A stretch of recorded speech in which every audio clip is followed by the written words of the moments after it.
시청자 여러분 안녕하십니까? 복지TV 뉴스입니다. 전국이 기록적인 폭우로 인해 큰 피해를 입었습니다. 전국 곳곳에서 수해 복구를 위해 피해적으로 사람들이 모이고는 있지만 아직도 일손이 부족하다고 합니다. 현장에 이재영 기자가 다녀왔습니다. 금방이라도 건물 지붕이 내려앉을 듯 아슬아슬하게 서 있습니다. 토사물과 뒤엉킨 생필품이 나뒹굴며 전쟁터를 방불케 합니다. 쏟아져 내린 토사물로 인해 막혀버린 도랑을 포크레인을 통해 복구 작업에 한참입니다. 지난 16일 충북 지역에 쏟아진 기록적인 폭우로 인해 충북 지역 곳곳이 침수 피해를 입었습니다. 하천은 물이 넘치면서 다리에 잔해들이 여기저기 엉켜붙어 있습니다. 지금 비온 저기가 37년 만에 처음 많이 왔어요. 지금 뭐 말도 못해요. 수해가 나갖고 쟤들 농경지가 한 3,000평이 하나도 없이 다 쓸어버렸어요. 그래갖고 먹고 살 일이 제일 눈에 캄캄해요. 눈물이 나서 진짜 재난지역으로 해서 어떻게 품삯이라도 좀 건졌으면 좋겠어요. 흙으로 뒤엉켜 있는 생필품들이 당시 긴박했던 순간을 대신 말해줍니다. 갈 곳 잃은 물품들은 작은 학교 창고에 여기저기 쌓여 있습니다. 농가 주변의 한 사찰도 상황은 마찬가지였습니다. 건물 내부까지 들어찬 물로 인해 사찰 일부가 붕괴되고 안에 있던 물품 대부분이 훼손됐습니다.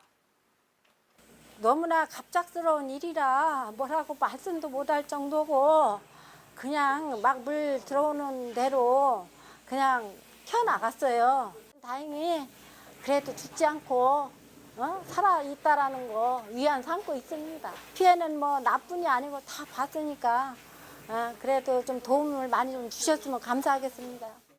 수해민들은 큰 피해 규모로 인해 인력 부족 등으로 수해 복구에 어려움을 호소했습니다. 충북을 비롯해 전국 곳곳에서 봉사활동과 후원 등으로 도움의 손길이 펼쳐지고 있습니다. 분들이 많은 어려움이 있으시겠지만은 용기를 내셔서 최선을 다한다면 아마 복구가 될 것으로 저도 이렇게 생각을 합니다. 저희가 짧은 시간이었지만은 전국 각지에서 많은 분들이 성원을 하고 후원을 하고 있으니까 여기 계신 분들이 꼭 복구를 하실 것으로 이렇게 믿습니다. 네, 저희가 물론 이 짧은 시간 와서 이렇게 봉사를 하고 하지만 아마 큰 도움은 되지 않았을 것으로 이렇게 생각을 합니다. 다만 저희 작은 성의가 여기 계신 분들이 좌절하지 않고 용기를 얻고 수해 복구를 할 수 있다는 그런 신념을 가질 수 있는 그런 소중한 기회가 되기를 희망합니다. 한편 복지TV 청주방송은 구호품을 함께 모집해 청천면, 미원면 등 수해 피해가 심한 농가와 상가, 사찰 등 4군데를 방문해 쌀 20포와 옷 100벌, 500ml 물 1000개를 전달했습니다. 복지TV 뉴스 이재현입니다. 일자리 미스매치의 간격을 줄이기 위해 경기도가 나섰습니다. 남경필 경기도지사가 근본적인 원인이 무엇인지 이 중소기업 인사 담당자들을 직접 만났는데요. 이현주 기자입니다. 경기 지역 11개 중소기업 인사 담당자가 한자리에 모였습니다. 경기도가 효율적인 일자리 미스매치 정책을 고안하기 위해 만든 자리로 지난 6월 청년들과의 간담회 이후 2번째로 마련됐습니다. 이번에는 일선 분야의 중소기업 관계자들, 기업들은 인력난에 대한 현장 애로사항을 솔직하게 털어놨습니다. 계속 왔다가 이직하고 그래서 지금 한 2달을 갔다가 계속 그 지금 공고를 내고 제가 인력풀 자체가 파주, 일산, 고양에 한정돼 있거든요. 사실 그 인원만 가지고도 저희가 해소가 안 돼요. 그러면서 임금 격차 등 대기업 선호 현상이 일자리 미스매치의 가장 큰 문제라고 꼽았습니다. 또 동종업계라든지 이제 좀 다른 회사가 더 많이 준다. 그쪽에서 또 가면 또 면접 보고 또 연차 쓰고 면접 보고 또 이직하고. 대학교에 가서도 취업 설명회를 했어요. 저희 회사에 와라라고 홍보를 했는데 이 친구들이 관심을 안 두는 거야. 난 삼성, SK. 이에 남경필 경기도지사는 일자리 미스매치를 줄이는 방안을 고심하고 있다며 다달이 근로자에게 현금을 주는 것과 장기간 공을 들여 목돈을 만드는 등의 2가지 정책을 예로 들어 의견을 묻기도 했습니다. 요게 바로 수요자와 공급자의 눈높이가 다른 부분이 이런 거구나를 정확하게 저희가 파악을 해야 경기도가 그 지점을 메꿀 수가 있습니다. 도는 실제 중소기업의 임금과 청년들이 원하는 임금의 차이가 주된 원인이라고 보고 올해 말 대규모 재정 정책을 내놓겠다고 예고했습니다. 복지TV 뉴스 이현주입니다. 문재인 정부 초기 보건복지 정책을 이끌 박능후 보건복지부 장관이 이 세종청사에서 취임식을 갖고 본격적인 업무에 들어갔습니다. 박 장관은 취임식에서 향후 50년 포용적 복지국가의 근간을 닦겠다고 포부를 밝혔습니다. 박 장관은 또한 부양의무자 기준의 단계적 폐지와 국민연금 사각지대 해소 등 사회보장을 강화하겠다고 말했습니다. 특히 박 장관은 소통하는 장관이 되겠다며 현장을 자주 찾아 그곳에서 답을 찾겠다고 언급했습니다. 한 취업 포털 사이트가 최저임금 인상과 관련해 아르바이트생들에게 설문조사를 했는데요. 아르바이트생들은 최저임금 인상으로 인해 일자리가 줄어들 것이라고 대답했습니다. 아르바이트 포털 알바몬에 따르면 최저임금 인상과 관련해 걱정거리가 있느냐는 질문에 아르바이트생 72.9%와 고용주 90.5%가 각각 그렇다고 답했습니다.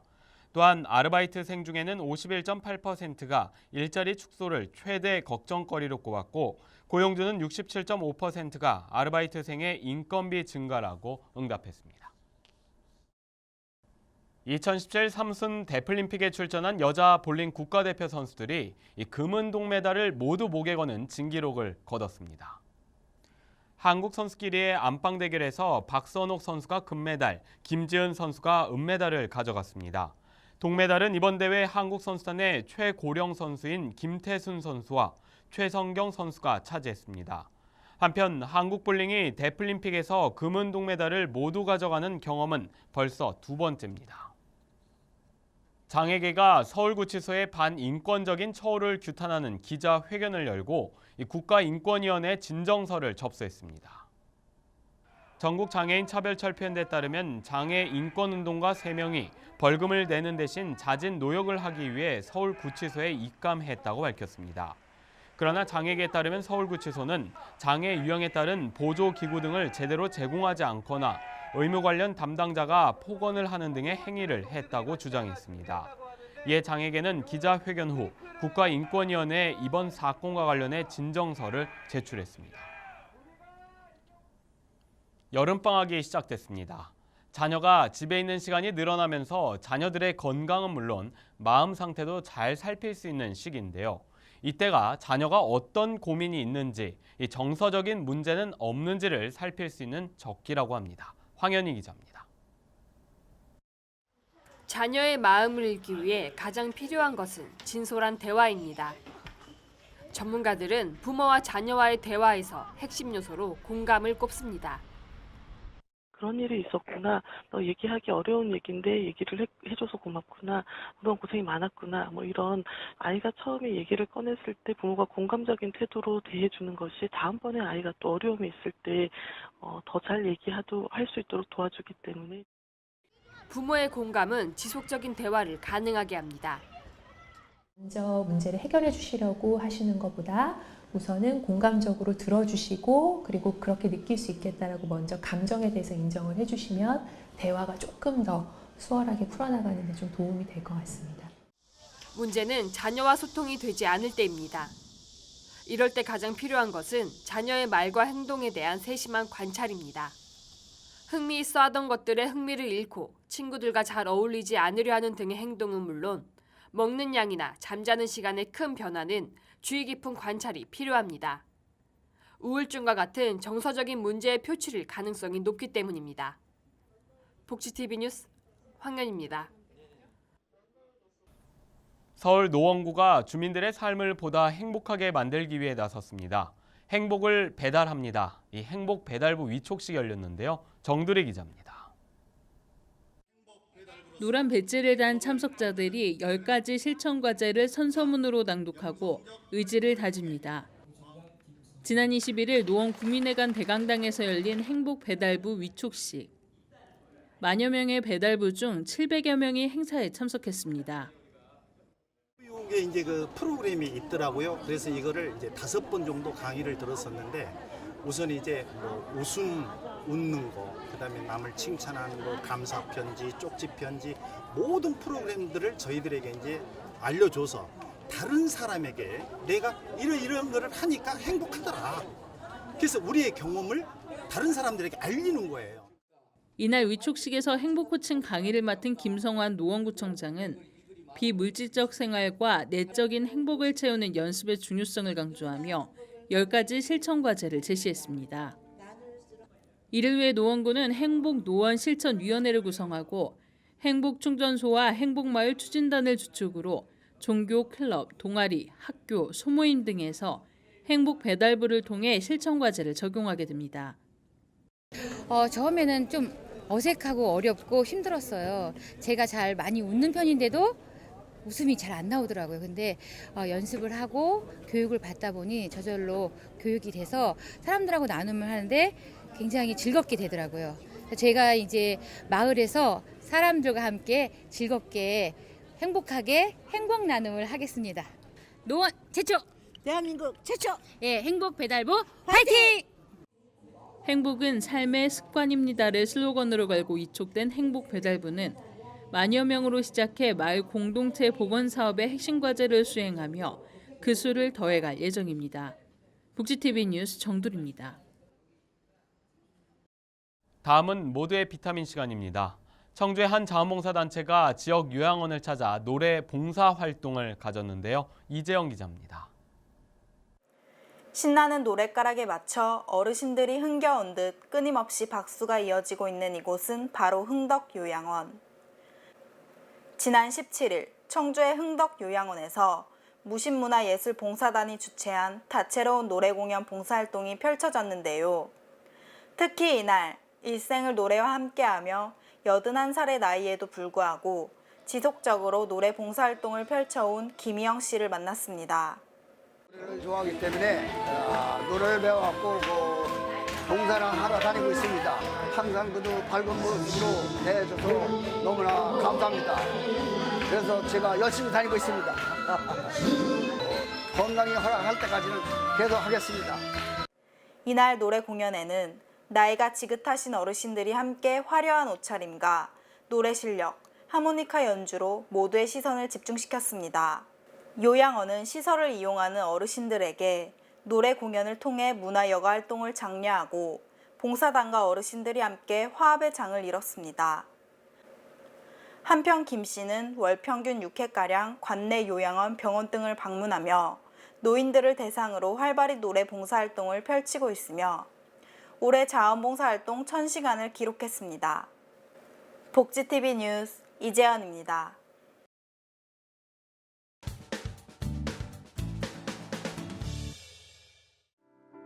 동대문 종합사회복지관은 중복을 맞이해 한국마사회 동대문지사와 함께하는 몸보신한 데이를 진행했습니다.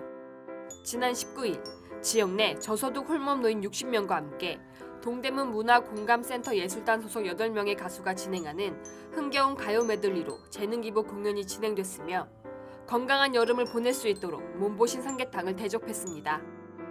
공연 관계자는 즐겁게 참여해 주시니 정말 감사하고 앞으로도 지속적으로 재능 기부를 통해 지역사회 노인들이 흥겨운 공연을 접할 수 있는 기회를 제공하도록 하겠다고 전했습니다.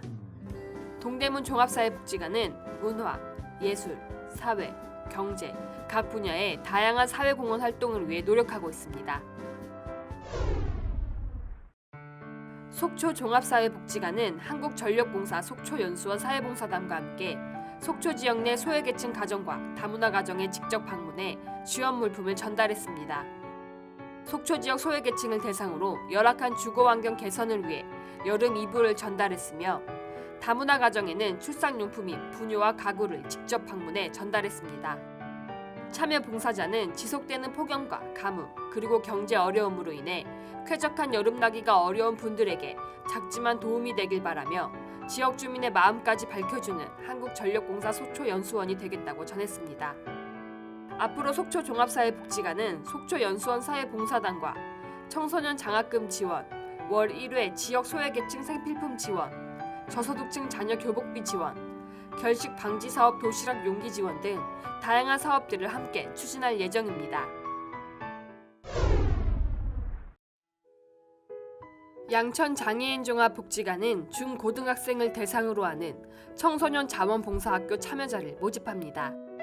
청소년 자원봉사학교는 장애 이해 교육을 진행하고 서점, 영화관, 대형마트, 공공시설을 직접 찾아가 장애인 편의시설은 어떤지 직접 살펴보고 누구나 편한 지역사회를 위해 함께 고민하고 토론하는 시간을 가집니다. 청소년 자원봉사학교에 참여하면 자원봉사 시간 9시간이 인정되며 교육과정을 마치면 수료증이 제공됩니다. 봉사를 희망하는 중고등학생 청소년이면 누구나 신청 가능하며 7월 28일까지 접수하면 됩니다. 자세한 사항은 양천 장애인 종합복지관 070-4804-6053으로 문의하면 됩니다. 수원시 장애인 종합복지관은 소원 이야기를 사연과 함께 심청하면 심사를 통해 이루어주는 소원 지원 프로젝트 별별 소원을 들어드립니다를 진행합니다. 5명의 장애인과 가족들에게 100만 원 미만의 소원을 지원하며 참여자의 자활의지 향상에 기여할 예정입니다. 참가 방법은 8월 11일까지 우편 접수, 전자우편, 방문 접수 등 다양한 방법으로 접수가 가능합니다. 자세한 사항은 수원시 장애인 종합복지관 031-548-5610으로 문의하면 됩니다.